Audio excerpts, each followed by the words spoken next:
एक राजा था। वह बहुत ही न्यायप्रिय तथा प्रजावत्सल एवं धार्मिक स्वभाव का था। वह नित्य अपने इष्ट देव की बड़ी श्रद्धा से पूजा पाठ और स्मरण किया करता था। एक दिन इष्ट देव ने प्रसन्न होकर उसे दर्शन दिए तथा कहा, राजन, मैं तुमसे बहुत प्रसन्न हूँ। बोलो, तुम्हारी कोई इच्छा है? प्रजा को चाहने वाला राजा बोला, भगवन, मेरे पास आपका दिया हुआ सब कुछ है। आपकी कृपा से राज्य में सब प्रकार सुख शांति है। फिर भी मेरी एक इच्छा है कि जैसे आपने मुझे दर्शन देकर धन्य किया है, वैसे ही मेरी सारी प्रजा को भी दर्शन दीजिए। भगवान ने राजा को समझाया, यह तो संभव नहीं है। परंतु प्रजा को चाहने वाला राजा भगवान से जिद करने लगा। आखिर भगवान को अपने साधक के सामने झुकना पड़ा और वे बोले, ठीक है, कल अपनी सारी प्रजा को उसी पहाड़ी के पास लाना। मैं पहाड़ी के ऊपर से दर्शन दूंगा। राजा अत्यंत प्रसन्न हुआ और भगवान को धन्यवाद दिया। अगले दिन सारे नगर में ढिंढोरा पिटवा दिया गया कि कल सभी पहाड़ के नीचे मेरे साथ पहुँचे। वहाँ भगवान आप सबको दर्शन देंगे।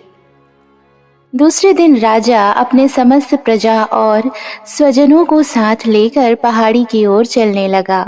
चलते चलते रास्ते में एक स्थान पर तांबे के सिक्कों का पहाड़ देखा। प्रजा में से कुछ उस ओर भागने लगे। तभी ज्ञानी राजा ने सबको सतर्क किया कि कोई उस ओर ध्यान न दे, क्योंकि तुम सब भगवान से मिलने जा रहे हो। इन तांबे के सिक्कों के पीछे अपने भाग्य को लात मत मारो। परंतु लोभ लालच में वशीभूत कुछ एक प्रजा तांबे के सिक्कों वाली पहाड़ी की ओर भाग गई और सिक्कों की गठरी बनाकर अपने घर की ओर चलने लगे। वे मन ही मन सोच रहे थे, पहले ये सिक्कों को समेट लें, भगवान से तो फिर कभी मिल लेंगे। राजा खिन्न मन से आगे बढ़े। कुछ दूर चलने पर चांदी के सिक्कों का चमकता हुआ पहाड़ दिखाई दिया। इस बार भी बचे हुए प्रजा में से कुछ लोग उस ओर भागने लगे और चांदी के सिक्कों को गठरी बनाकर अपने घर की ओर चलने लगे। उनके मन में विचार चल रहा था कि ऐसा मौका बार बार नहीं मिलता है। चांदी के इतने सारे सिक्के फिर मिले ना मिले, भगवान तो फिर कभी मिल ही जाएंगे। इस प्रकार कुछ दूर और चलने पर सोने के सिक्कों का पहाड़ नजर आया। अब तो प्रजाजनों में बचे हुए सारे लोग तथा राजा के स्वजन भी उस ओर भागने लगे। वे भी दूसरों की तरह सिक्कों की गठरी लाद कर अपने अपने घरों की ओर चल दिए। अब केवल राजा और रानी ही शेष रह गए थे। राजा रानी से कहने लगे, देखो कितने लोभी हैं ये लोग, भगवान से मिलने का महत्व ही नहीं जानते हैं। भगवान के सामने सारी दुनिया की दौलत क्या चीज है। सही बात है। रानी ने राजा की बात का समर्थन किया और वह आगे बढ़ने लगे। कुछ दूर चलने पर राजा और रानी ने देखा कि सप्तरंगी आभा बिखेरता हीरों का पहाड़ है। अब तो रानी से रहा नहीं गया। हीरों के आकर्षण से वह भी दौड़ पड़ी और हीरो की गठरी बनाने लगी। फिर भी उसका मन नहीं भरा तो साड़ी के पल्लू में भी बांधने लगी। वजन के कारण रानी के वस्त्र देह से अलग हो गए, परंतु हीरो की तृष्णा अभी भी नहीं मिटी।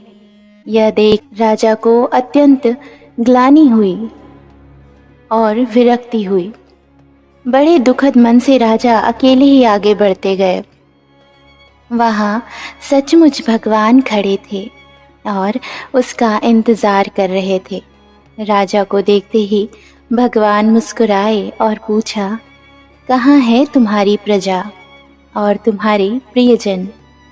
मैं तो कब से उनसे मिलने के लिए बेकरारी से उनका इंतजार कर रहा हूँ। राजा ने शर्म और आत्मग्लानि से अपना सर झुका दिया। तब भगवान ने राजा को समझाया, राजन, जो लोग भौतिक सांसारिक प्राप्ति को मुझसे अधिक मानते हैं, उन्हें कदाचित मेरी प्राप्ति नहीं होती और वह मेरे स्नेह तथा आशीर्वाद से भी वंचित रह जाते हैं। इस कथा का सार यह है, जो आत्माएं अपने मन और बुद्धि से भगवान पर समर्पित हो जाते हैं और सर्व संबंधों से प्यार करते हैं, वह भगवान के प्रिय बनते हैं। इति शुभमस्तु। बोलिए भक्त और भगवान की जय।